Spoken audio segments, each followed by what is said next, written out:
Hello, world of wisdom, and hello to this beautiful circle in this mastermind about thriving society, how to move towards this. We're here today with a huge variety of amazing people, so thank you for being present here. Barry just dropped out. Barry's from the Golden City in Indonesia. We have Shane from the Frequency Village, and Esperita and JV Uka, they're all representing this new paradigm elements of, well, we'll go deeper into it about how to change how we live together, how we move together, how we interact together. First of all, many thanks to Bart for the people watching. Bart's our moderator, that's why he's not visible. But Bart will be moving the questions for us, and it's Bart who brought us all together at this event. Yeah, nice to say hi. Hey, Bart. So to set the space and to open the energy, before we go into a little check-in, I want to invite Esperita to guide a little meditation for us. So if that's okay for you, Esperita, then please take the middle, put yourself in the middle of the circle, and yeah, share your magic. Yeah, try to put myself in this middle of the circle. Okay, my thing is different than. Okay, perfect. So I invite all of us to close our eyes now and take a deep breath.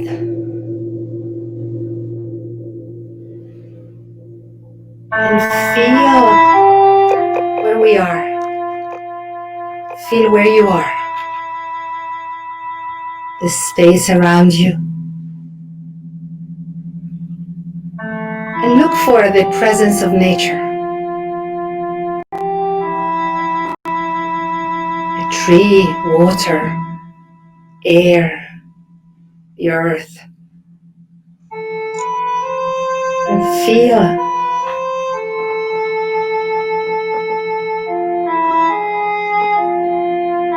how you can connect easily through your breathing to the life force around you.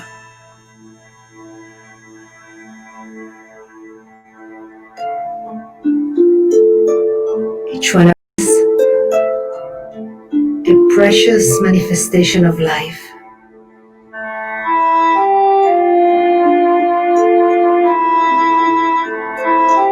Now take a deeper breath. And imagine that you can connect to all the other people here now, sharing the same intention, the same space. So imagine that you can leave your physical body resting comfortably. With your awareness, you can move up in a spiral, up, up, up, higher and higher. Still feeling the connection with the tree, with nature, with water, with whatever element you chose. And moving up in a spiral. A little higher. Let's go a little higher. And here, you can really imagine and start to perceive lines of light connecting all of us.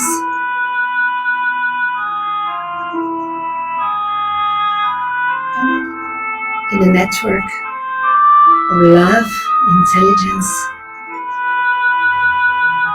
and together we can open our minds, our hearts to receive new insights, to be surprised by the wisdom that will come through us to be shared in service.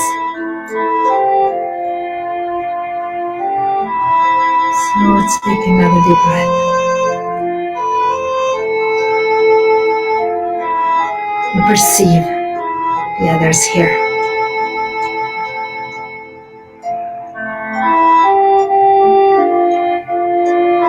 And bring your intention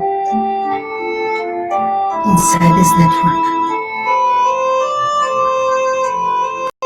Our intentions together, the key to open access to new ways of being, feeling, growing together.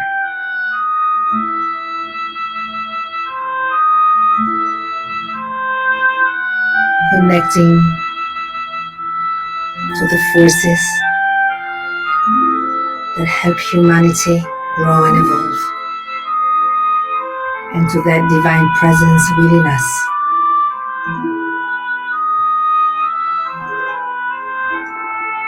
Guiding us.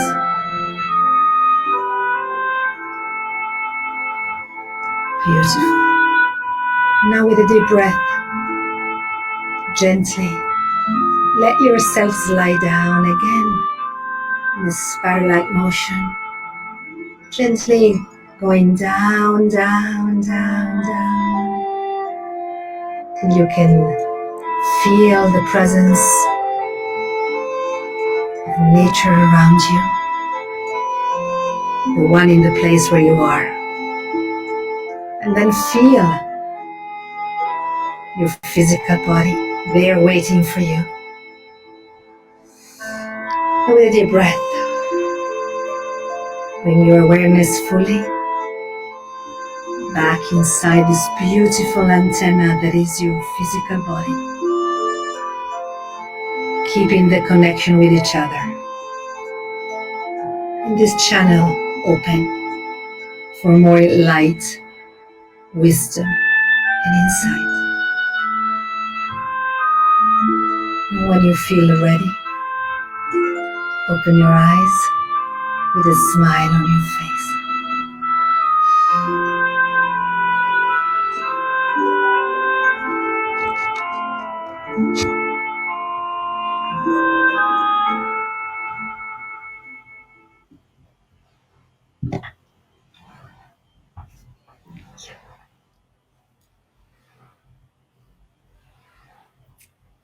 Good.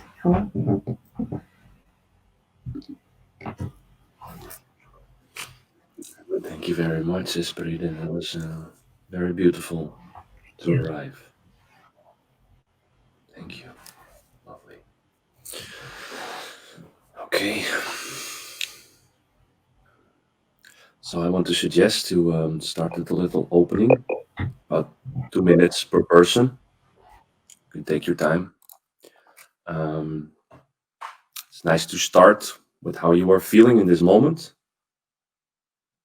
And then afterwards, maybe you can share a little bit about your work, your path, or what it is that you are contributing to this network that Esprit just connected us with. What is your contribution? So for this, I will put on the random order. We're going to have to kind of imagine that Bart's not here. Oh, he's last. Okay, great. So, JV King, would you like to begin? Sure, no problem. For everybody, Spotlight. you put yourself in the middle, and in the right top, you see that the timer starts. Oh, sorry, you put yourself in the middle, and you see the timer starts, and keep an eye on your own time throughout this meeting. Okay, so we got, what, 2 minutes, is that it? Okay. My name is JV King. I just want to start with a little disclaimer here. I've actually worked pretty much every Zeitgeist main event since the second one in 2010, I think it was, 2009. And I live about 2 hours and 15 minutes from the Venus Project in Venus, Florida. I've been up on the tours while when Jacques was still alive. I over 100 tours I used to drive up there constantly and help them. With that being said, a lot of what I say today or answers are going to be very relevant to the Venus Project. However, I am not an employee of the Venus Project. These are my personal understandings, and these are my personal interpretations of their ideas here. So I don't want it to be taken as like I'm not speaking officially for the Venus Project, but most of what I say will come from them, my interpretations of them. And that's pretty much the last 10 years. Venus Project, and by association, Zeitgeist on the side. So that's pretty much it. I'm here to see what's going on, see where things are headed, and it seems like so far I've had a couple meetings with some of these folks before. It seems like a group that is going in the right direction, and if I can add to that with my limited knowledge, I'll be happy to. And that's about it. So I will yield the floor to the next speaker. Oh, thank you, JV. Yeah, g'day guys, it's Shane Williams here. I'm founder of Frequency Village, which is a innovation-focused transformational community. We've just landed here in Ibiza, looking to build communities which support innovation and the people developing the technologies in this new world that we're creating. We've sort of been going since February. There's about 40 of us working collectively across the globe. We sort of feel that transformation is a way of life, and so it's something that never really ends. We sort of believe that everything's sort of founded on creating spaces which have safety and trust, and really focusing on forgiveness. I feel like, you know, for a very base layer moving forward into this new world, being able to forgive 100% is really like a really solid foundation to move forward from. And just having agreements such as, you know, nobody's perfect and that we're all going to make mistakes, and we just can get on with things together. Yeah, I think we're really putting a big focus on engaging with local communities. We've got a layer called integrity. It could be integrity in Ibiza, where we look at local cultures and really listen to the land, what the land wants to give in regards to how projects are developed and what is needed from the land. We're really putting a big focus on the technologies that we're developing. We're working with some of the best technologists on the planet. You know, people like Seeds, Pyrospace, GeoShip, and a few other providers of technology in the energy space and things like that. So we're really looking to bring these packages of technologies together and offer them to communities globally so that they can drive themselves forward. Yeah, there's plenty more, but that'll do me for now. Over to the next one. Thank you. Really grateful to be here. Oh, thank you for being here. Thank you, Shane. Hi everyone, my name is Jukka-Pekka Heikkilä. I'm joining this gathering from Finland, and how I'm feeling? I'm feeling extremely hopeful. And a few words about what I do, what's my background. I'm an academic, and my expertise is on a couple of domains, which is extreme environments and entrepreneurship, and recently purpose-driven organizations. I'm affiliated with Academy of Finland, British Academy, Aalto University here, and then I'm a visiting scholar in Harvard and in Stanford. And the 3 projects that I'm working on, I'm going to tell shortly a bit more on. The last one is we did education in North Korea, startup events there. Then there is a big Burning Man research project called Burning Stories, which has now about 10 scholars and artists, and we are sharing that data. We actually have Shane survey how the communities are coping globally, which might be interest to you once we close the survey. And the last one is why I'm saying I'm feeling hopeful is that we had a big education project in Lebanon, educating women, and I was planning to move to have Beirut as my second home, and we all know what happened. So, yeah, thanks for this. Oh, thank you for being here. Pleasure.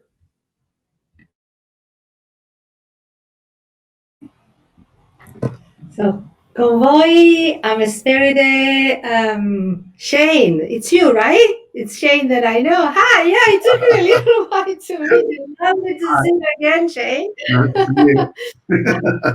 It's just like, oh, but yeah, that's him. When you started talking, I really recognized you. We could hear. So I've been living for the last 28 years in an intentional community in Italy called Damanor. And one of the things that had really made me choose this place is the idea of living and creating a new society, but it was also the understanding of the human being as part of an ecosystem of forces and energies, and the ritual work to realign us with forces that are really guiding the evolution of humanity. So in order to do that, we built a very large complex of temples called the Temples of Humankind, because they're dedicated to the divine inside of us. And since the moment I joined the community, I've been one of the ambassadors around the world to see how we can connect with other people, their awakening, and if there is a part of our expertise that can be useful to others so that they don't make the same mistakes that we made. And we're also convinced that helping people connect even more in a more clear and intentional way with these new reservoirs of information and energy they're opening is a way to ushering the future.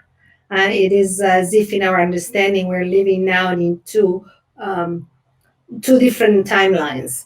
There is an old one, which things did not end very well for humanity on this planet. And there is another one that has been started and on which we're on, where we're witnessing all these big changes. And that's the one we want to support. I think I've taken 11 seconds more. That's okay. That's okay. Oh, thank you. So, hi everyone. My name is Dan. How am I feeling? I'm feeling very quiet and very grateful. I feel very full also, and very excited about this meeting, and also very excited about everything that's emerging and unfolding. It's like I'm in a dream that's living a dream, but it's real. That's kind of how I'm feeling. I'm here to facilitate this meeting today. I've been running masterminds for the last couple of years. And through that process, I met a couple of people and we decided to build a new co-creation platform for new Earth projects. And it's called GaiaNet. That also really fills my heart with a lot of joy. And initially, it's intended to match projects with resources and mainly with manpower, with people who feel that they are overflowing and they want to add and contribute to these new Earth projects. But over the long term, it really envisions to become a mainframe network between cities of the future, between organizations of the future, and between all the people who are really believing that this change is possible. And there's more and more people awakening and more people taking responsibility and accountability to live why they came here and to let go of the old and to not fight the old, but really embrace the new. Besides that, I'm connected with a project in Brazil and a project called the Gaia Alliance. I'm also helping to organize that and set that up. And it's kind of like an umbrella organization to reunite the tribes. And it's GaiaNet is a part of this global alliance. That's the vision so far. And under the Gaia Alliance, there's another project called Alpha Omega Foundation, and it has the mission to construct 144 light cities on the planet that are scalable, open source, just completely new paradigm way of living. And I'm sure we'll be talking a little bit more about this today. Thank you. Aho. Barry, are you able to share a little bit?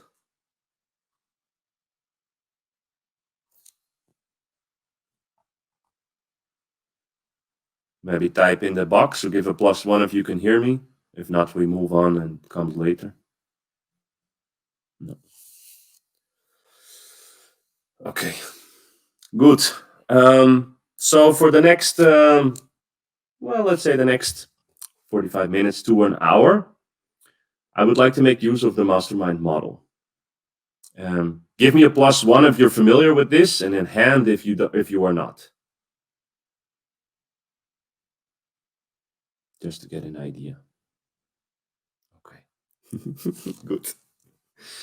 So it's first described by Napoleon Hill in the book Think and Grow Rich, and in a way, it's a model where entrepreneurs, business owners, project owners come together in the spirit of harmony, basically connecting at the heart and in an open-mindedness to help each other grow a company or a project.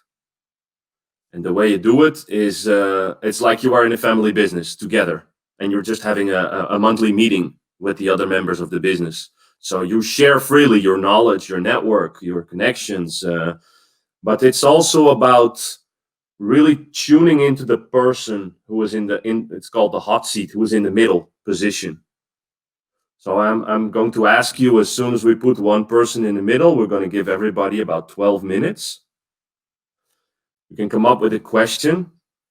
I will help you to concentrate the question and make sure that everybody understands the question. So you can ask something from the group, and then people can start to raise their hand. And when you're in the middle, you can give the turn to the people you want to hear.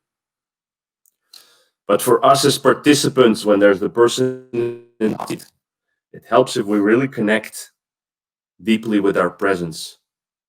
Because what we do then is we amplify our connection to the source together. We become an amplification station. Don't worry about it too much. We're just having fun and playing today. It doesn't have to be like this serious, but this is kind of how the model works. And yeah, it's good to give this little information in the field. So the way we're going to do it, we'll put one person in the middle. Please keep an eye on your own time for 12 minutes. Please start with a question, or if you really feel that you just want to use your 12 minutes to share or to use it in a different way, you're free. But I suggest that you bring a question, and then you allow the others in the group to ask questions, to give comments. Okay? For that part, obviously, we can use the hands, and we can give the +1 when we recognize something. And that's basically it. I'm here to guide and facilitate, and you don't have to remember too much about it. But is the idea of this principle clear for everybody? If so, please give me a +1.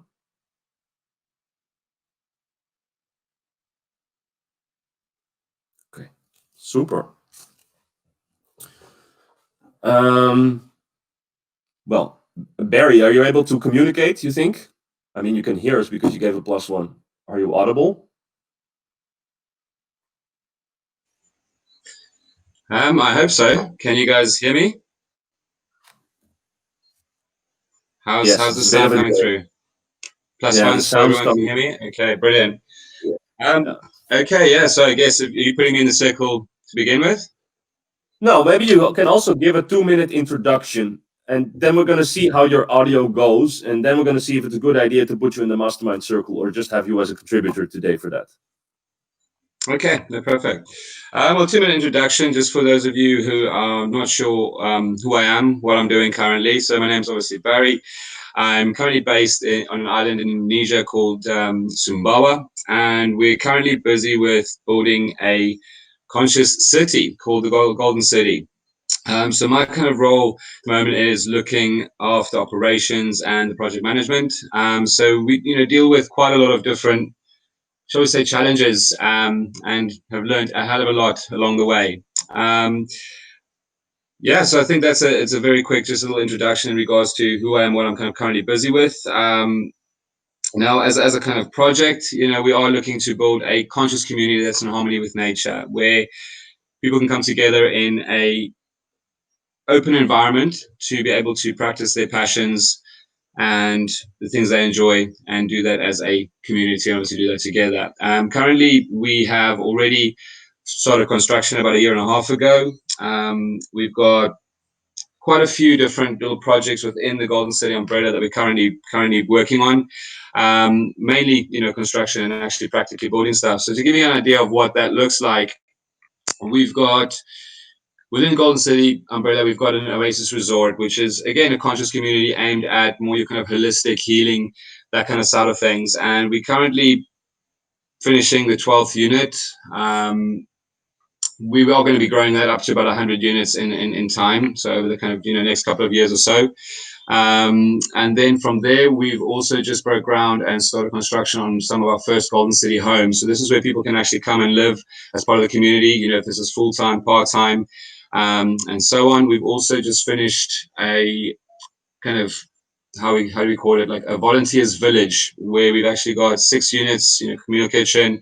We also got a animal sanctuary as well, and on top of that, we've also got a community base. It's a place we call Seed, and here we've got quite a few structures up already. We've got 1, 2, 3, three kind of big homes, family homes, with kind of 4 already complete smaller units, so kind of single or double units, with a big, community kitchen, big kind of canteen area, and we're just finalizing the kind of co-working maker space at the moment as we speak.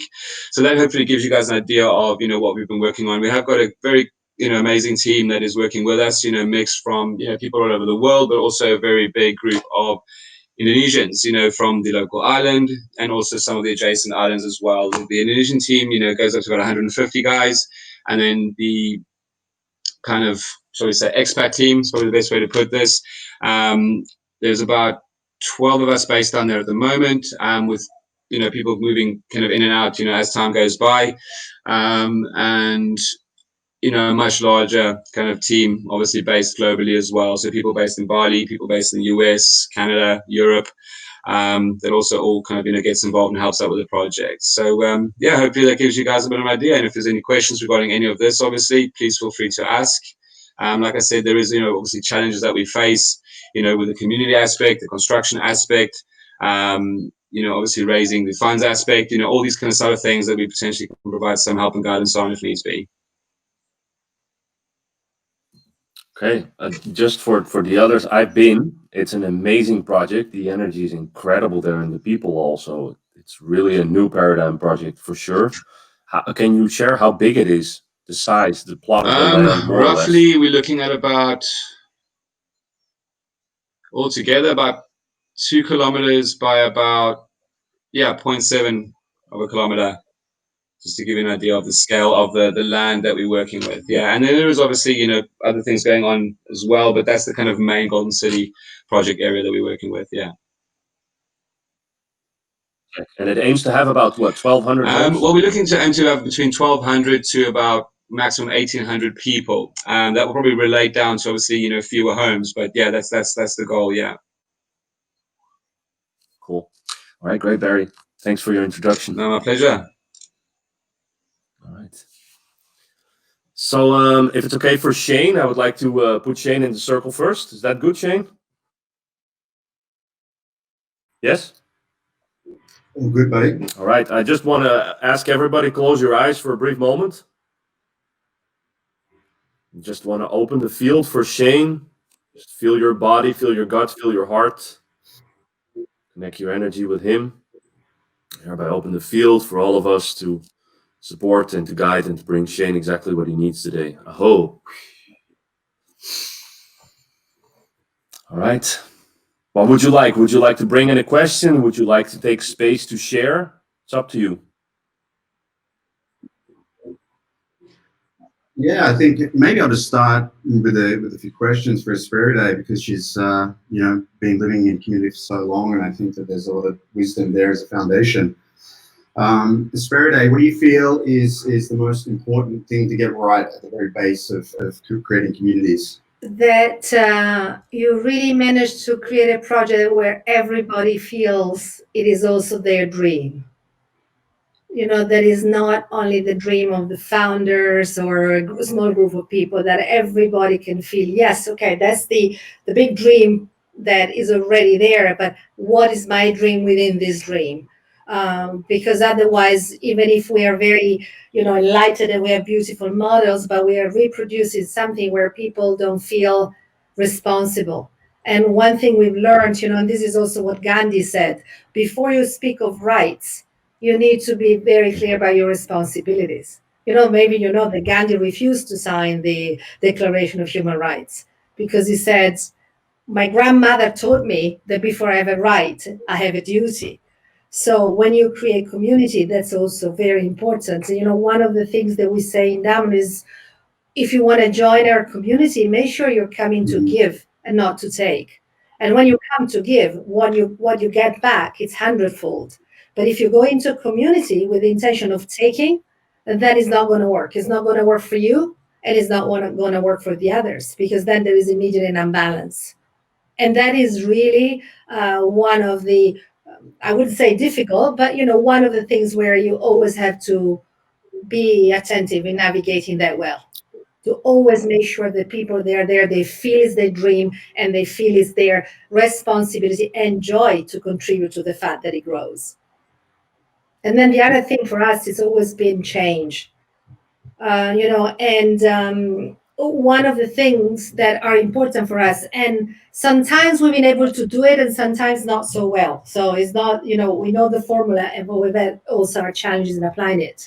That it's important to apply change when things are going well, which is a little counterintuitive, because normally when we create a system that really works and we feel comfortable, everybody's happy, you say, great, let's go. But it's impossible, because when everything is well, that's when you start to decline. So you have to create a sort of mechanism. In our community, we created actually something that we call the game of life. And it's a group of people that we choose, we elect to continually bring new ideas and change. And so if you bring in change when things are going well, you have more energy to go to the next phase. Mhm. Otherwise, you'll be obliged by events to bring in change, but it might be a change to fix things instead of a change to continue growing and thriving. Beautiful. Thank you so much, Spirito. What I'm very interested in is I'll just open it up to talk about structure and ownership models and potentially stewardship models. We're looking at perpetual purpose trust. So just really open up to anyone who has knowledge in the group about different ways of structuring community. I can give a bit of the academic angle, perhaps structuring a community. Obviously, it's a extremely tricky question, because it always depends on the local setting, which we at the moment are living in different countries. That might not be the future, or we are seeing a forming of unions or something like that. But it obviously comes down of keeping in mind that I'm an institutional theorist, is that always taking account of how are the particular environment institutions, which often are the regulatory environment, what does the law say? Then the community environment, what are people's perceptions? How are they, like, what's the mindset towards communal intentional communities, for example?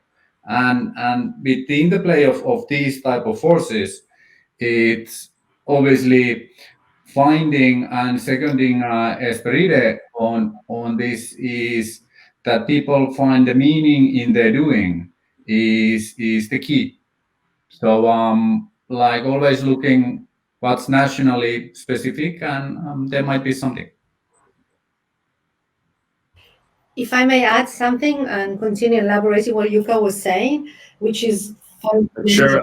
I also want to suggest to explore the hand, and don't just speak, but let Shane. You raise your hand, and Shane then gives the turn. Sorry, I But it's apologize. okay. I forgot. Yeah. This No, is a fine, little. just It's helping. great, Yeah. but it's a You little get excited. you must admit to this system. So, But go for it, Esprit. You're already talking. Please go. okay. You can lower your hand and continue talking, but let's What from I now on wanted to say, Shane, experiment with it. Please.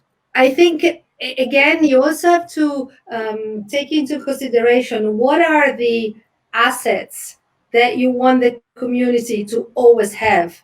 Like for instance, in Damanor, when we started, everything was in common, so you could not leave anything to your children. Now, after 45 years, this has changed. We have some private property, but there are parts of Damanor, like the main grounds, the temples, the farm, things that we consider to be the heart of Damanor that are owned communally. And so even if I put money in there, I'm not going to take it back to give it to my children. So we have a different structure according to what it is that we're talking about, what kind of ownership. Beautiful. Dan, did you want to say something? Yeah, around the ownership and responsibility part. The way I see it is obviously there are many different models, and depending on the community, but mainly depending on, I would say, the level of consciousness of the community, the collective consciousness of the community that you're bringing into the world, it's very relative to that. And what I mean by that, if you are bringing in a more traditional type of people, they're not so used to sharing, or they're maybe not completely full in their life. They still have more bigger personal needs to fulfill before they can contribute to some more collective goal. Then you would need a more traditional ownership model of shares and profits and all these things. But when you're able to bring together a group of people who have evolve themselves beyond gratifying the personal needs, you can go to more like a common space, how the indigenous work. And for me, that's what the future is about. If we're looking at Aquarius age and we continue the line of evolution, which is going to make quantum leaps, then we are going to supersede fulfilling these personal needs. These are ego gratifying needs, right? And the most ideal form would be that somebody doesn't need to have ownership in order to have responsibility. And that for me is the model that I would consider. And in order to make that work and to make that function within the current paradigm, there is an idea of having, let's say, the core of a city or a community with the people who are able to do this. But you can have a circle around it, a testing ground where people can move in for a 3-month period. And there you can have more of a traditional way that maybe they need to pay rent or they contribute some money. They go through a cleaning and a healing process and an assessment, and they move closer into the circle of the community. And that way you can build these bridges and filters between different models and different ways of ownership, but you can create this emergence of a more unified field of consciousness within the center of the community. Something like this. Thank you. I guess moving to a different topic, because I'm going to have a little bit of time each. I want to talk about children and learning. Learning maybe versus education, and should children be going to school, or should they be given playgrounds to play in? Anyone who's got experience in this, I'd love to hear from you guys.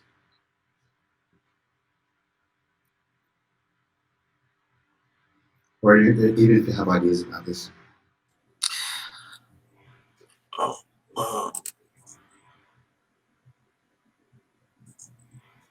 Yeah, JV, go for it. Oh, sorry. All right, thanks. New technology. There was something I was looking at here in Florida. They have them all over the country. It's called the Sudbury School.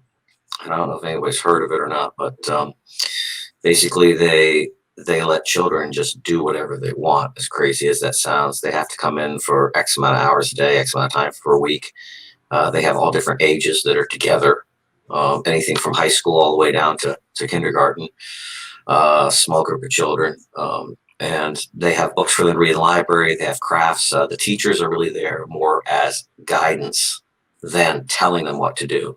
So it's not your typical structure that you see in the industrialized school system, which I believe was based on the Prussian model. I've heard. I don't know, but it's very, very regimented, and this is just the opposite. And it's amazing because you'll talk to like a 7-year-old girl, and she'll talk like she's in her 20s. I mean, literally just very intelligent because they're allowing them to pursue what they want.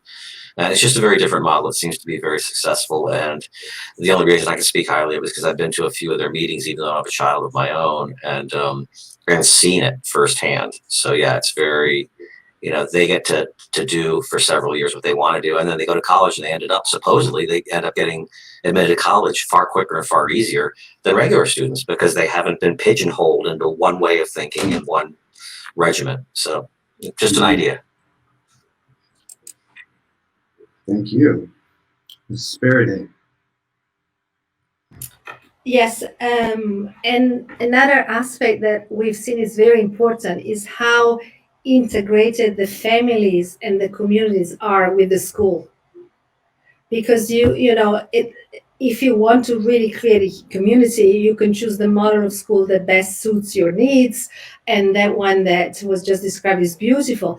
But then when they go home, they find a completely different environment, then doesn't work. So intention, and we created lots of activities whereby the children find the same educational environment at school and at home, which means you constantly have to educate adults. especially if these adults, like is my case, for instance, we've been educated in a completely different model. So we have to make sure that the children can find that nurturing aspect, and that there is no contradiction. Otherwise, you can have the best school in the world, but then they're going to live in this kind of dichotomy. Which one is the right educational model? Because life is the educational model, not the school. The school is just an extension of life. So I think this is one of the important paradigms that we need to reconsider. School is an extension of who we are and how much consciousness we can have in our life. So our children, they work and they live and they learn communally. So their school is like a community, and learning to take care of each other, of self-awareness, of cooking, sharing, being out in nature. Look, it's a part of the model also. So again, it depends. What is your purpose? Yeah, I'm just being mindful of time because I know that my time is up, but I just have to say I had the privilege of having Betsy's daughter from Davenhall Esperides stay with me in Barcelona last year, and her friend visited. And one thing that I found with both of them, their presence was just amazing. They really listened, they really took time, they're really slow, and that was beautiful. So yeah, thank you for all of your inputs, guys. Oh, thank you so much, Shane. Thank you. All right. I want to suggest to go next, and I want to open a topic that's very related to. You have a question, Yuka? No, I was sorry to interrupt.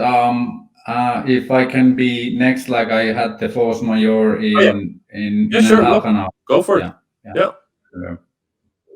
Okay, thank you. Just take a little moment, everybody. Just close your eyes and just let Shane go out of the circle. We're bringing Yuka in. Just take a deep breath into your belly.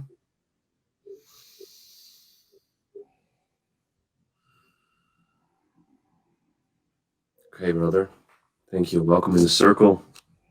Take your space. Thank you. First of all, I love this format. This is first time, and I'm so done with Zoom and everything. And thanks. Like this is very inspiring. So I do have a very difficult but extremely important question. And to frame it a bit, is the work that we did in Lebanon and was planned to expand to the wider Middle East region. It was a volunteer-driven community building initiative that was training female entrepreneurs and basically bringing equality in a co-created form with the Middle Eastern culture. And we did 3-day event and involved banks, ministers, and then UN also got interested. So all the pieces were there for a big impact. And even the pilot event, which was like, we didn't have much money. No, we had good people around us. Ended up in national TV. The winners came to Finland, and the research that follows always. And it's not about what I do. I'm very fortunate to have much clever people around me, and it's when doing something together. You all seem to be community builders and involved. We know what the force is. So then having these plans 2019, you could already see where the economy is going. And why this is important topic is that Lebanon is not going to be the last country to go down. No. There are others waiting in line. And now if the international community can learn how to tackle certain issues, is because I give you the case now, is that I lived next to like 400 meters of that 2,700 tons of explosives, and the plan was to bring tens, hundreds of people to Beirut to educate women. So and the shit falls down to one thing, which is corruption. Like that's a book example of statewide, system-wide, extremely embedded, deep corruption, and this is how it ends. And at the moment, like it's basically a blank canvas that can go to any direction, and it's good to wait for a while, but in order to learn from when previous cases, like, and you are in different countries, how would you fight, or maybe a better word is reduce corruption? And I'm simply curious to all type of answers. Thanks. Not an easy question, no?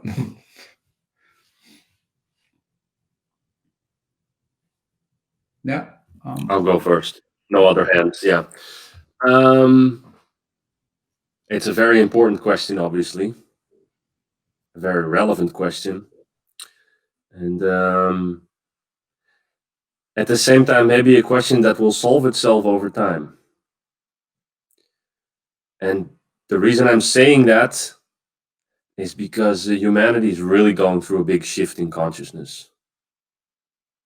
And the corruption is not so much determined environmentally by those factors, but it's more determined by the amount of presence of someone's spirit in their body, their connection with their true self, their real being. And I have no question about this. I don't see any need to solve corruption, as I feel it will solve itself as long as I just contribute my real being. I know it's a bit of an abstract answer. That's the attitude answer. But that's what it feels like. Thank you. Thanks. Sean? I think Barry was next. Let's get Barry first. Sorry.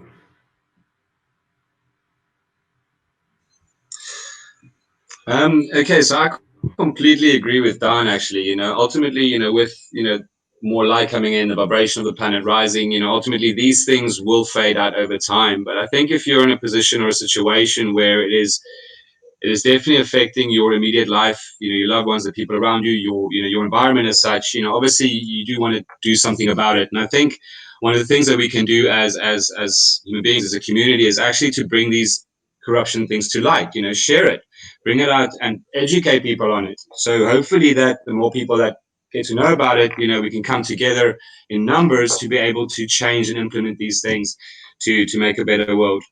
So yeah, that's what I wanted to add. Thank you. I'll give a quick comment on that.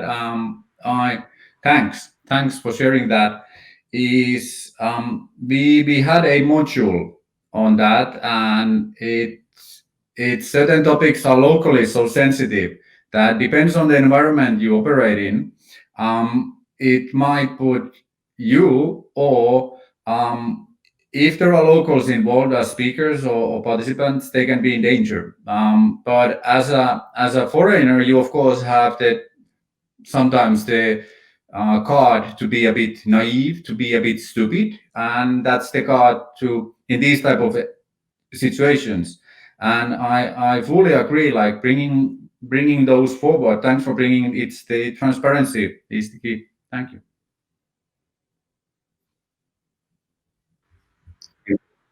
Give the word to Shane.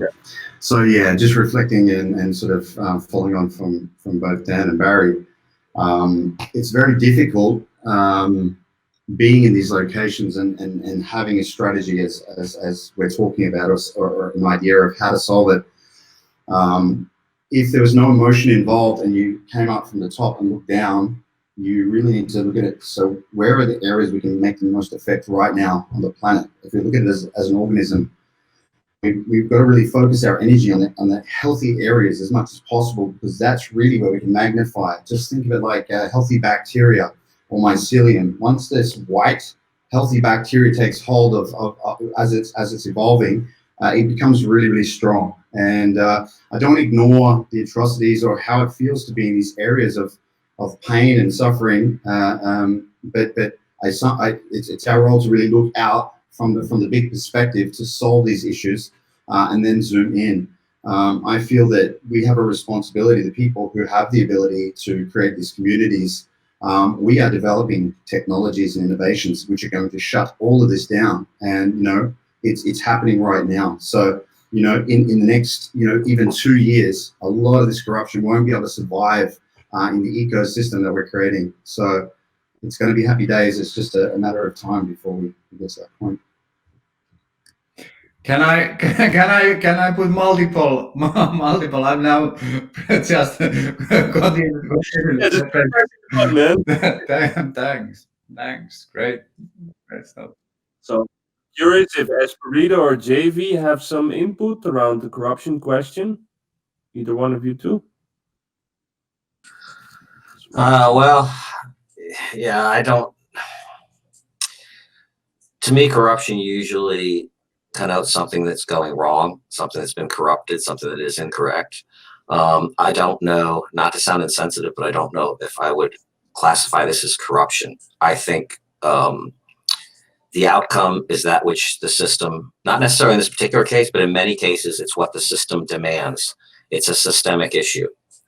So when you have a competitive monetary market system where everything's for sale, everything's based upon competitive advantage, then you're consistently going to have people that are going to want to move up, not only for survival, but even for a higher quality of life. So I don't even consider many of the things that go wrong to be corruption, but to be exactly the way the system is designed and exactly what the system demands of its participants.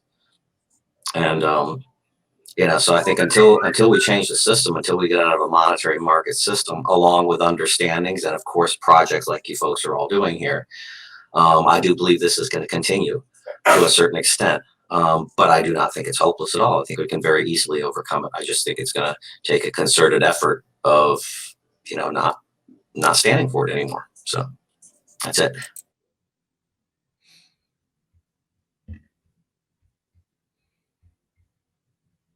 Amazing answers. Yeah, it's Yeah. it's an honor. Is there Esprit? Okay, I agree with everything that has been said. And being Italian,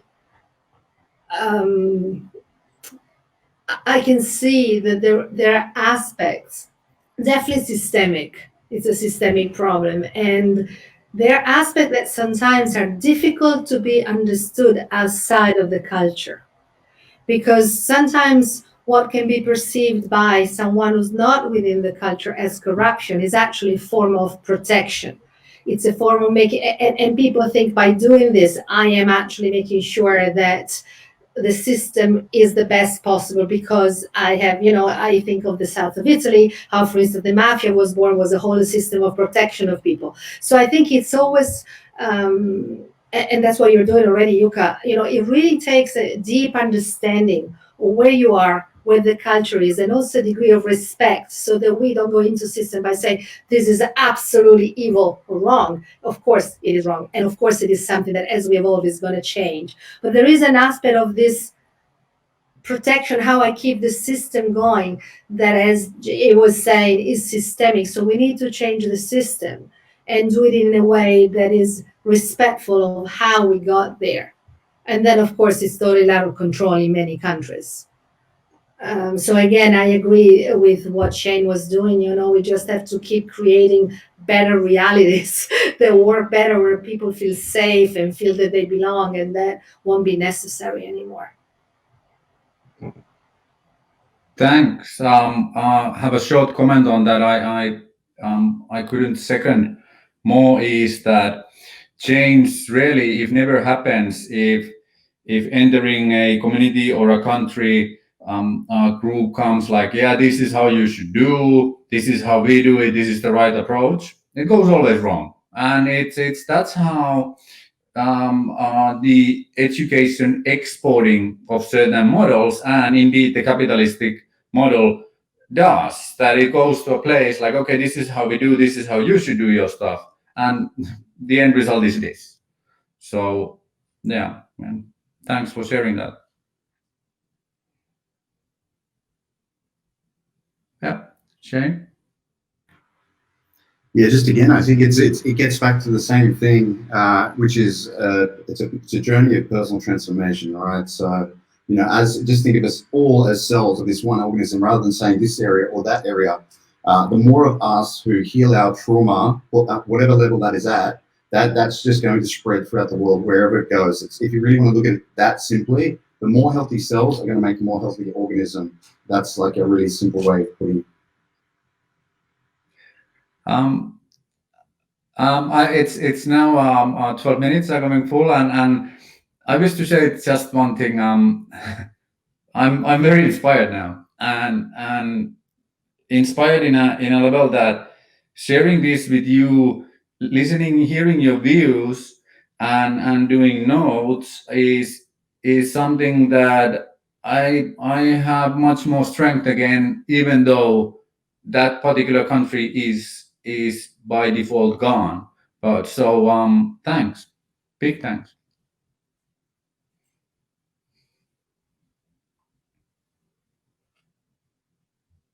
Thank you very And much, Yuka, for bringing.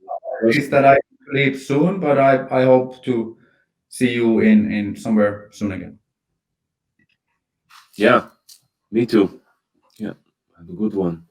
Thank you so much.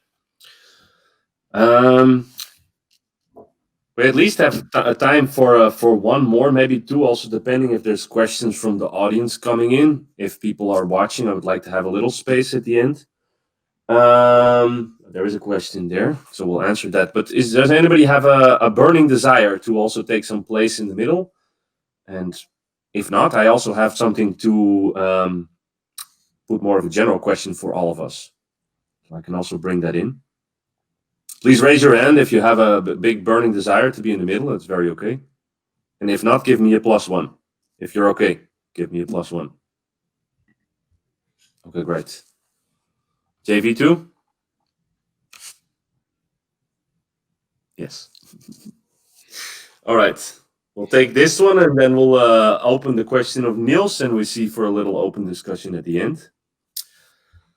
So again, I want to invite you to close your eyes. But not so much to tune, yeah, definitely to tune into the field. But I want to imagine to move 500 years into the future or 1,000 years, see where you end up. But a long way, many generations, far beyond the 7 generations to come. And I want to imagine that we are following this timeline that Esperida talked about. Not the way that everything's going to get destroyed, but the way that we are thriving. That we are thriving as one humanity. That we're uniting all the colors together. That we're uniting our hearts and we are making the best of the best available for the greater good of all. Because this inevitably is the path that we are following. I want you to feel, I want you to see, what do you see around you? What's the technology like? What are people doing? What are we eating? How are we living? How are we celebrating life? And I want to ask you to keep that picture alive within you and slowly open your eyes and come back into the room.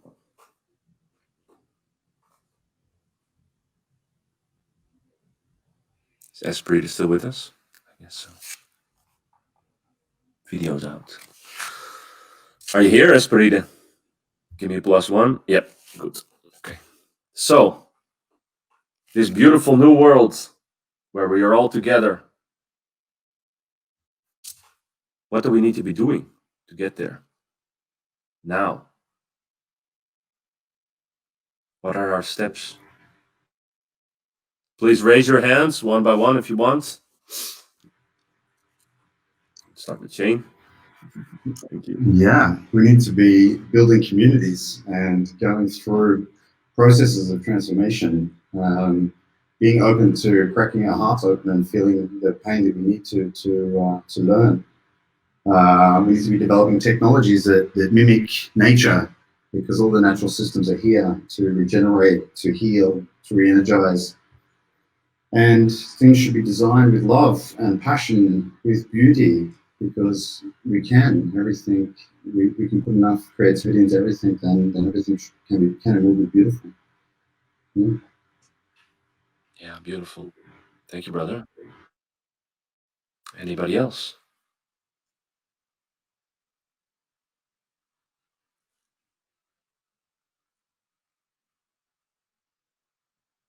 JV, please.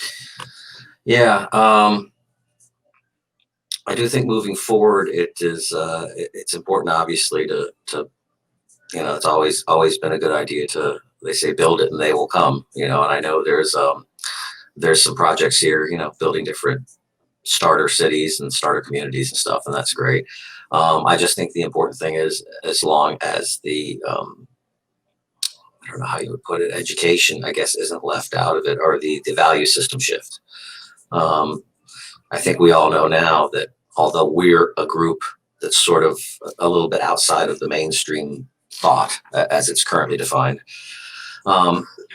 if you were to take your average folks who are competitive in a competitive system, which a lot of the world is right now, not all of it, a lot of it, and you were to build a city for 50,000 and put, say, 50,000 into it at once, in 2 weeks they'd be killing each other. One guy would try to control all the food, one guy would try to control all the energy. So I think there also has to be, in addition to building communities, a value system shift along with that, or nothing's really going to change. That doesn't mean obviously communities shouldn't be built. It's just they should go hand in hand with a value system, a push towards a value system shift as well, if that makes sense. Oh, thank you.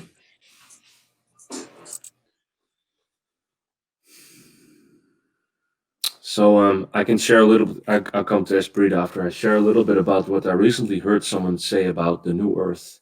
That really resonated true for me. And it's not so much that it's going to be built outside of us in the physical reality first, but it's about constructing this in our own heart, in our own inner world. And my journey through consciousness is still a young one, I must admit. I have a lot to learn. And what we know is just a drop, and what we don't know is the ocean. And I acknowledge that. And at the same time, I've been receiving a lot of images and experiences that it is like this. With our thoughts and our dreams that we create the world. And in that sense, it's just about a matter of believing it. And this sounds, again, it sounds abstract. But it's about trusting that we are in the right time, in the right moment, with the right people. And in order to make that more concrete, what our work is and our next steps is to show the way, to create these places, and to be a beacon of hope and a beacon of light and of inspiration to the greater collective. Because the way I see what is emerging at the moment, there's a wave breaking, and it's coming, right? There's a big wave coming, and we are the droplets in front of this wave, and it's really dark and it's really unknown. We're looking around us, and we're like, whoa, I'm the only one. Or you see some other drops, and we're like, we're only few. But then when we dare to look back to what's coming behind us, there's a whole wave coming. So we need to show the way in that sense, create places, documentaries, movies, books, these events, and help others to deconstruct their connection with the matrix, their programming, because it's just programming.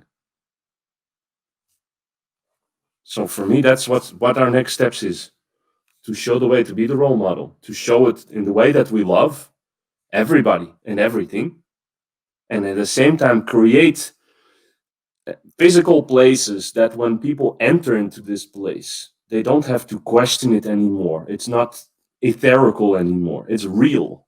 They can feel it and they can experience it, and poof, something will change, and together we will rise. It's like this. Shane. Yeah, just to comment on what you said, I feel that people really need to get to start to know themselves. I think that most people don't even have a very clear value system. They don't even know what their archetype is, so foundational. We're authentic sovereign beings, and the more we can identify with who we are and what we represent, the more we'll move forward. And I never want to exclude, and I think it's really important that we talk very honestly these days, where if we're having meetings with beings in plant medicine ceremonies, we need to voice that, because I think that being very open to allowing these other multidimensional beings to come into conversations and into our learnings, I think also is where we're heading. And I think that we are really starting to have more conversations. I think people are becoming more open about who they are and really sharing the actual experiences they're having, rather than sugarcoating it depending on who they're talking to. I think that's really important. Yeah. For sure. Thank you, Shane. Esperida, you still have something to add? Okay, you said it very beautifully. The only thing I can add to what you said is that I feel, if I, project myself so far into the future, that really is about also reconnection. So a reconnection within ourselves, also the masculine and the feminine, which will bring a complete redesign of what it means to have children, to be a family, to be together. And that's fundamental, because if we don't start from there, will be too much pain and attachment, and we know what that brings. And then, of course, reconnecting with nature. So understanding that this is an ecosystem again, and from the smallest bacteria in our gut to the consciousness of trees, to the divine forces, we're just one on the same path of awakening towards the absolute. And then what I really like in this circle is that, I've been at this maybe a little longer than all of you. I'm older, and Damanor started 50 years ago. And finally, I'm hearing people like you, they're being practical. Because when we started, we were among the very few. There were other communities, Findor and Oroville, but not many. And everybody in spirituality were just about having an experience. But that's not what spirituality is. Spirituality is making it concrete, building it so that other can have hope and be inspired. So that inspires me in being here with you and not being swimming in the lake. Yeah. Oh, thank you, love. Amazing. Thank you so much. Curious to hear Barry also to share something about this. Are you here, Barry? Yep. Hi, everyone. Yeah, I mean, I pretty much agree with everything that has been said, and it is literally just by leading by example. Again, just infusing this passion within more and more people. And Don, you also again said it beautifully. It's just showing the way, I guess. And I think all of the people here, and again, people that might not be here, is on that same track. And globally, the world is definitely waking up. The vibration is lifting, and ultimately, this is going to make it easier for the people that are not there yet to actually fall into this. So I don't really know if there's any much to add to what you guys have said. It pretty much covered it beautifully. Right, brother. Thank you so much. I think we got the gold out of that, and I would like to move to the next part. Unless JV, do you have something to add to everything? Are you good for this part? I mean, I can make a few comments, or I could leave it. If you'd like me to do it, I could probably keep it to like No, please. 4 minutes. I could probably keep it to 4 minutes. That not take too much. So, okay. Hold on a second. There we go. Okay. I guess I would just add that overall, I think we're at a very critical juncture here in human history, and I think that's because we talk about the competitive monetary market system, or at least I think that's what some of the stuff here is referring to indirectly. That's holding us back. There's 4 nails in the coffin that are occurring right now that have never happened before in human history. Okay. The first one is that we have a linked world economy. That wasn't true until fairly recently. If you were doing quite well in a competitive environment in one country and the country tanked, you had the money, you could go move to another country, hear about it remotely and say, well, sucks to be there, but you could escape. Now, when the economy goes down, okay, it's a world economy. So everyone's going to be up to their knees, and it doesn't matter where they are, it doesn't matter who they are. It's going to be something that has to be fixed worldwide. It's not country by country anymore. So that's never happened before in human history. We have an integrated world economy. And as you can see, it's all going down because of what's going on with the pandemic right now. So you see this happening in real time, okay? Second thing is that automation is occurring at a level never before seen. So jobs as we know them, the idea of working for an income is quickly becoming obsolete for many, many people. We had automation in the past, but not with the cybernation, with the computers acting as the brains at the same time. So, I mean, the amount of jobs that are being lost and not coming back are becoming astronomical at this point, again, accelerated by the pandemic. So I think we all know a lot of these jobs are not coming back. So there has to be some other system put into place eventually. When the unemployment keeps going to 30, 40, 50, 60, 80%, what are you going to do? Tell 7 billion people, oh, well, just starve to death because you didn't pick the right career path? I mean, something has to be done. It's not going to keep working the way it is. So the automation is the second thing. Okay. The third thing is the open source movement. The idea of people giving things away for free. I don't know if anyone here is familiar with copyleft, but the idea with copyleft is, I'm sure you're familiar with a copyright, which is where you say, I own the rights to this, and I have to give you permission to use it. Well, copyleft is actually taking the law and using it against itself. So there are people out there that are saying, okay, I own this account, but that idea is completely mine, and I am using the copyright law against itself to say that I do not own this, nobody else owns this, anybody can use it in any way they want. So it's a very interesting way of using copyright law against itself to make things open source for everyone to use, which is called copyleft. And again, that's something new, that it's chipping away at the power structure of the monetary market system. And the fourth nail in the coffin, I guess I could say, and I'm sure we're all familiar with this by now, is the advent of 3D printing. That's going to do away with most your retail as we know it and your sales as you know it. I mean, why just go buy a chair that's a general chair when you can print one made exactly to your body dimensions, and that's across the board. Now, granted, that's gets slower, but just as printers, when they first came out, were extremely expensive, thousands of dollars. Now you can pick one up for 30, 40 bucks. It's going to be the same thing. 3D printing is going to come down, down, down. Now, that doesn't mean that there still won't be the problem. I think they say that ink cartridges are more than gold, ounce for ounce, what you pay for ink cartridges. So the thing to print it might still be in the hands of folks that profit from it. We may need to get around that hurdle. But the technology itself is definitely there, and it's definitely there to disrupt retail as we know it. So I think those are four things, I call them the coffins in the nail of the monetary market system, that have never happened before in human history. They're all happening right now in simultaneous.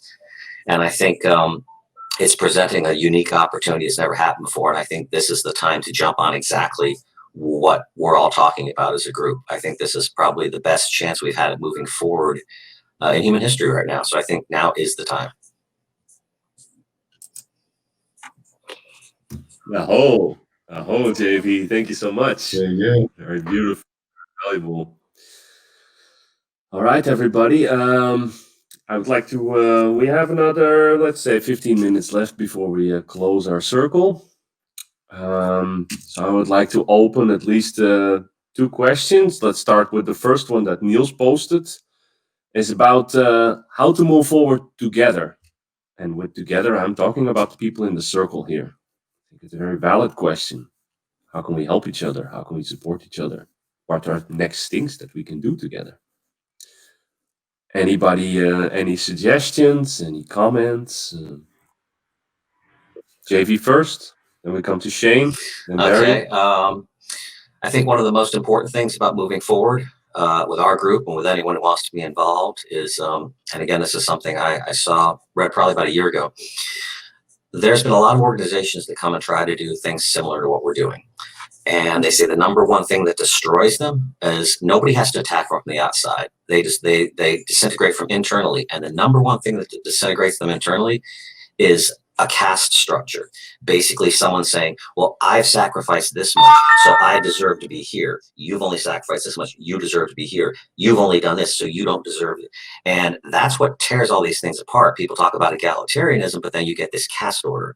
And so I would just say, if people move forward, they try to be appreciative of all contributions and all like-minded people, whether they can devote 5 minutes or 5 years. That doesn't mean that obviously there can't be things that are, if you contribute more, you get more, but we cannot look down on people who only have so much time and stuff to give. We have to be appreciative of everyone, because that will tear a structure apart from the inside out. And I just think that's one of the pitfalls we should probably try to avoid moving forward. Awesome, JV. Thanks so much. Very valuable. Shane? Cool. There's a thing. Yeah. That was cool. I don't know if it's you or me, Shane. You go for it. Yeah. No worries, man. Yeah, so I guess to answer your question, how we move forward within this circle, for me, there's a thing called resonance and emergence. And so that's kind of how I navigate who I go to and what I go to. So just for me, the people who I vibrate with is how I navigate. And rather than say, hey, we have to talk to everyone, we really just should go towards the resonance of when people speak, if they have that resonance. So I already messaged this Friday and said, let's connect. And I'm going to connect with a couple of other beings on this call. And yeah, definitely would like to open up to other people externally who are vibrating to allow that to continue. Yeah, thank you. Thanks, Shane. Barry? Okay, so I think Don, you're already on the right track in regards to making these things possible, and it's bringing people like ourselves together to actually be able to work on in a structured platform, to be able to share knowledge, to be able to help each other and support each other, and support being probably the most important part of that. Because all of us will be facing different challenges at different times, and the likelihood is that whilst we're all doing this, we'll be facing challenges that others might have faced already. Which will allow us to actually move past these challenges much quicker and much easier. So yeah, that's all I wanted to say. And I think it's just supporting people like Don in this environment to be able to create platforms like this, and to also speak to other people and share this kind of knowledge to be able to get more people involved that's on the same vision, that wants the same results.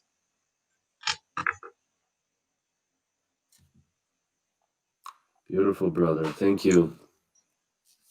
Yeah, so that's a very nice bridge to what I think we can do together is what we are doing now, obviously, is to meet each other and to connect and to share. Um, and yeah, use technology. I mean, it's 2020 and it's at our disposal. Stuff that wasn't 20 years ago was only for the secret intelligence. We have this technology now. So at least for all of you and everybody who's watching this video, I just want to give a little information about GaiaNet, a little more.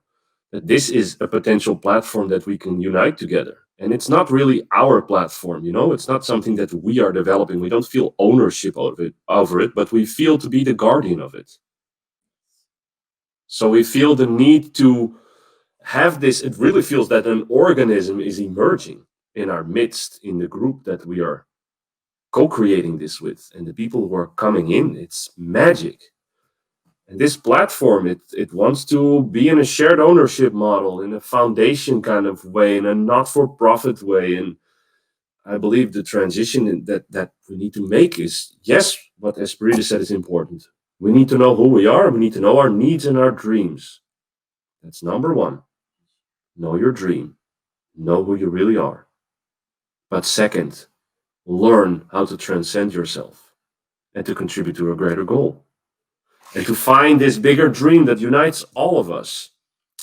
And GaiaNet is just one element that we are offering to the world, that we are serving, where we can come together, we can present our projects. You are all very welcome and very invited to show your project, show your work, and to present your needs.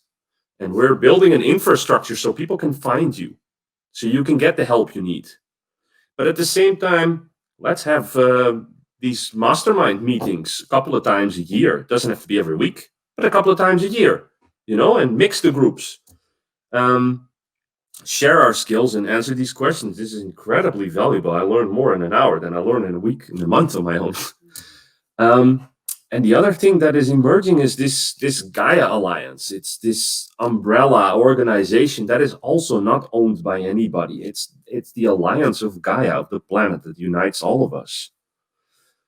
And through this, we can all, let's say, unite our uniqueness in our commonality of the bigger dream. I think that's our work. It's to see us all as unique, special beings, and at the same time, see that we are equal.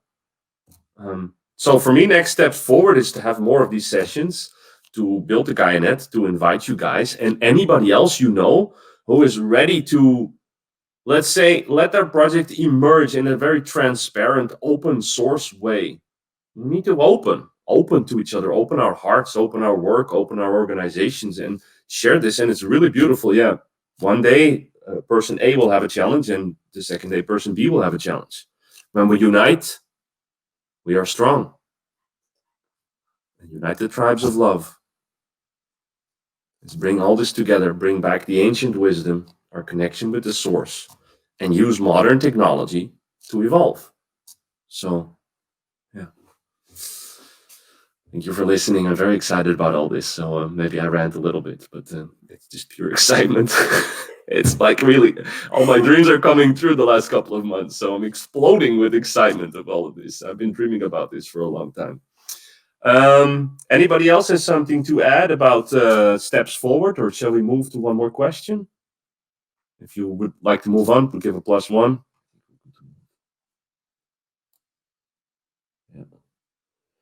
There was a beautiful, beautiful live question here.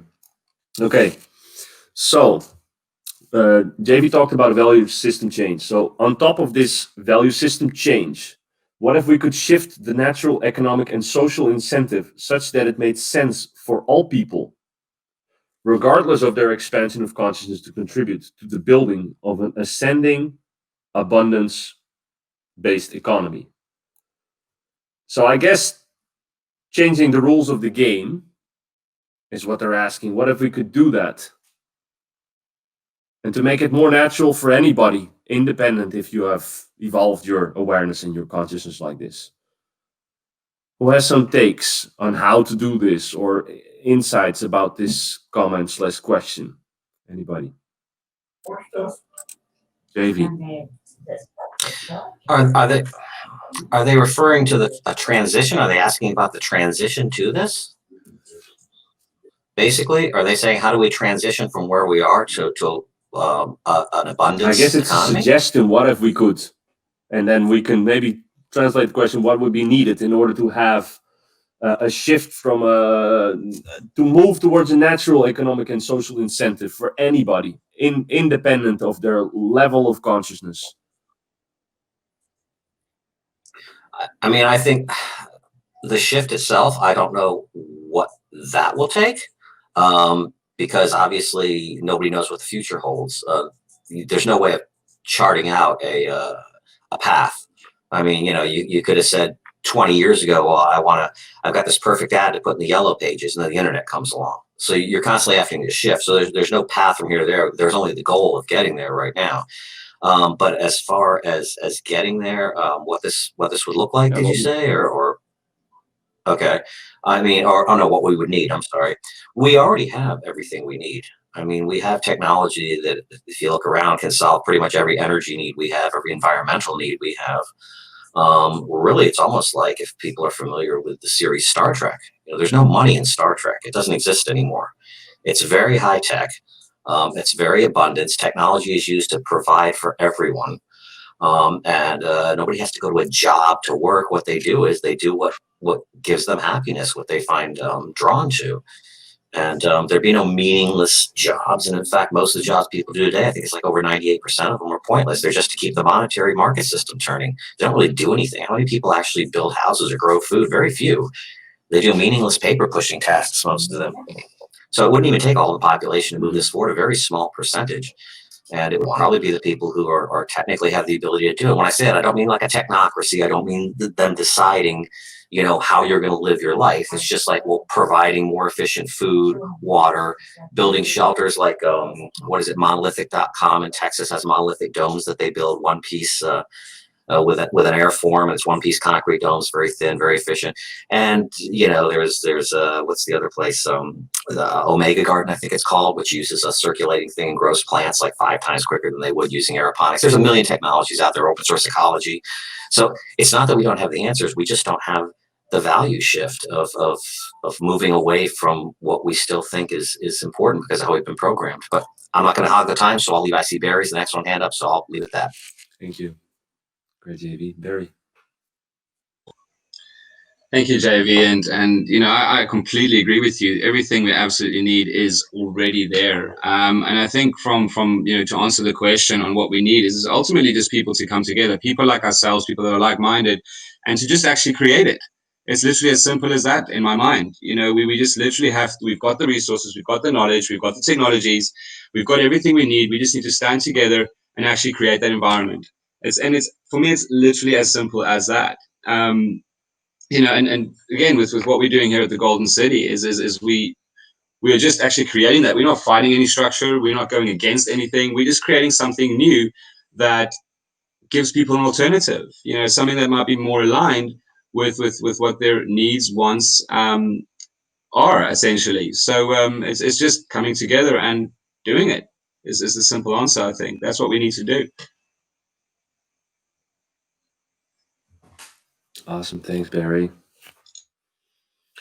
I want to close off with a comment about this shift and this change. And for many years, I've had this strong feeling that it's happening anyway. And I think it's in the Thrive documentary of the Zeitgeist movement or whatever, that we can solve all of the problems on the earth in 10 years if all we do is spend all the money that's spent on war, spend it on building a better world. And for that time, I thought, okay, what if war doesn't stop? This money's got to be around, right? Because in the end, it's the money that's the energy. And I always believe that there are people, if people are waking up in the medical world, in the food industry, in the spiritual world, and there's got to be people waking up in the financial systems. And there's got to be people who have access to these resources, and they will liberate this for humanity and have a deep trust and a deep belief that next to all of the other amazing things that are happening, an abundance of money is going to be provided to create this shift. And that's all we need to do. Follow the signs, follow our heart. It's really simple. And remember who we are. So, all right, lovelies.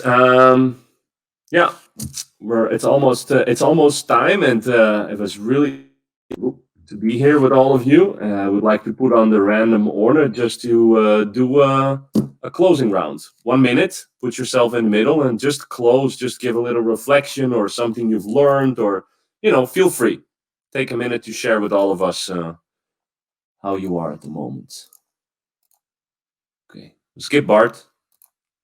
Oh, you go first. Whatever. We go backwards. No, Esprit first. Let's follow the numbers. Oh, yeah.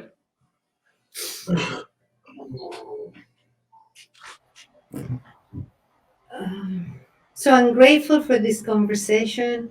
One thing I would like to say in closing is that if possible, it would be also fantastic to, at a certain point, meet in person.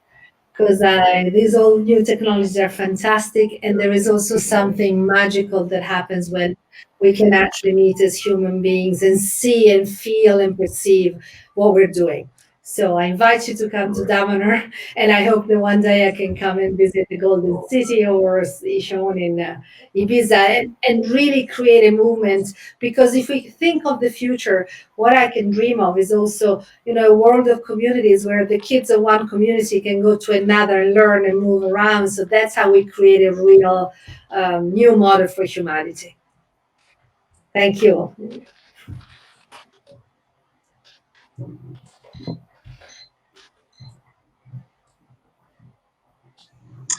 Thank you for that, Esprit. And yeah, I think that just as a closing again, just to show gratitude for all of your inputs, answers, and even support throughout this. And also just wanted to say, from my side and from Heroes of the Golden City, if there is anything, that anybody needs, any help, any advice, any guidance on anything, please feel free to get in touch. We're more than happy to help and guide as much as we can. Thank you.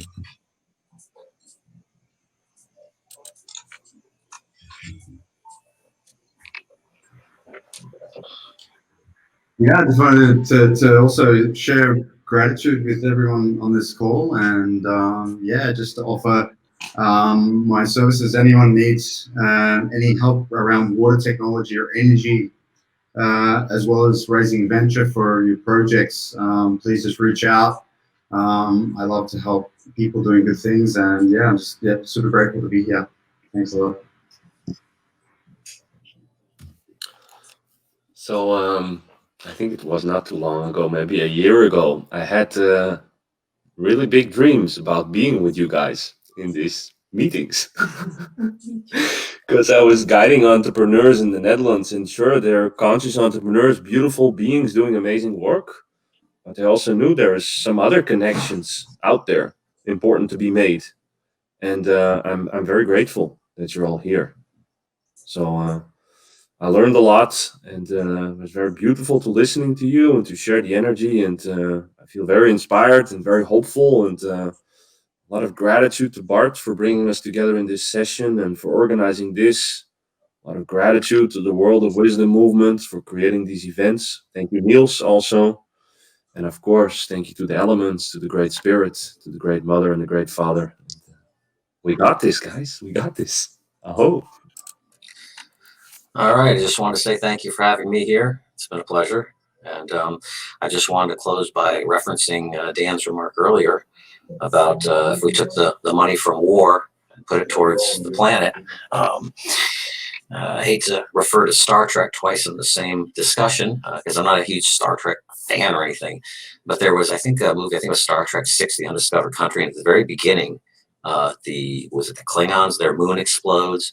Next thing you see is a meeting between the main characters like Spock and Kirk, and they get up in front of the whole thing and they say, after centuries of war, the Klingon Empire is now going to need to stop because they've basically run out of money. I think is what the gist of it was. It's because they can no longer afford it, is the way they put it.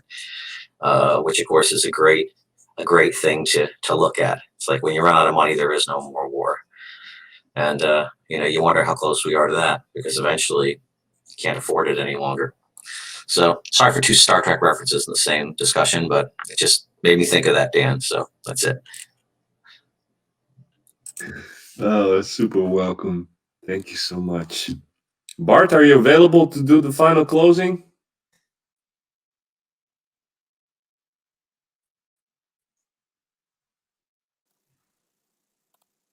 More than happy.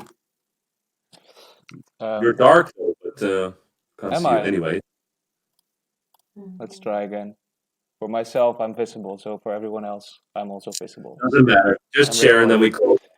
Yeah. I just want to express my gratitude for you all being here. I've been watching this whole conversation with a smile on my face and been so inspired by all of you. So much wisdom, so much gold in this whole conversation, and I love to bring more people together like this and organize more meetings like this, because this is what the world needs, and I'm happy to be able to do this with you together. So thanks a lot, and hope to see you again. Thanks a lot, Bart. Thank you, everybody, for being here. And we find each other. Okay. Thanks, guys. Thanks, everybody. Thank Ciao, ciao. you, Bart. Thank you, Dan. Thank you, everyone. Thanks, everyone. Hope to see Much each other love. again soon. Thank Yep. you all. Bye. Mwah. Yeah. Take care.